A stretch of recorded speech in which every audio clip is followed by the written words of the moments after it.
ನೋಡಿ ಸ್ನೇಹಿತರೆ, ಇಲ್ಲಿ ಕೌಟ ಹತ್ರ ಜನವಾಡ ಗ್ರಾಮ ದಾಟಿ ಮೊಸಳೆ ಇದೆ. ಎಲ್ಲರೂ ಎಚ್ಚರದಿಂದ ಓಡಾಡಬೇಕಾಗಿ ತಮ್ಮಲ್ಲಿ ಕಳಕಳಿಯ ವಿನಂತಿ.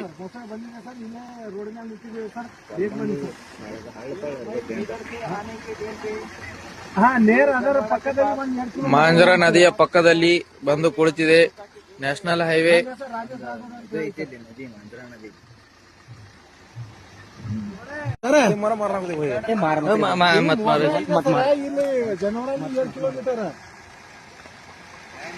ಹಾ ಪೊಲೀಸರು ಇನ್ನ ಬಂದಿಲ್ಲ ಸರ್. ಇಲ್ಲಿ ಜನರಲ್ ಪೊಲೀಸ್ ಸ್ಟೇಷನ್ ಅವ್ರಿಗೆ ಎನ್ಕ್ವೈರಿ ಮಾಡ್ರಿ ಸರ್.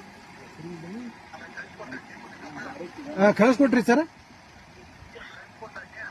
ಏನ್ ಸರ? ಕಳಿಸ್ಕೊಡಿ. ಇಲ್ಲಿ ಹೈವೇ ಮೇಲೆ ಇದೆ ಸರ್. ಇದು ಕೌಟ ತಾಲೂಕಾ ಬೀದರ್ ಜಿಲ್ಲೆ ಸರ್. ಈ ಜನವಾಡ ಅಂತ ಪೊಲೀಸ್ ಸ್ಟೇಷನ್ ಇದೆ ಸರ್ ಪಕ್ಕದಲ್ಲಿ 2 ಕಿಲೋಮೀಟರ್. ಬೀದರ್ ತಾಲೂಕಾ, ಬೀದರ್ ತಾಲೂಕಾ. ನಮ್ ತಾಲೂಕಾ ಬೀದರ್ ಸರ್, ನಮ್ ಜಿಲ್ಲಾ ಬೀದರ್, ಗ್ರಾಮೀಣ ಜನವಾಡ ಸರ್. ಸರಿ ಸರ್, ಜನವಾಡ ಪೊಲೀಸ್ ಸ್ಟೇಷನ್ ಅವ್ರಿಗೆ ಇನ್ಫಾರ್ಮ್ ಮಾಡಿ ಸರ್. ಶ್ರೀಮಂತ್ खींचे सर, नाम क्या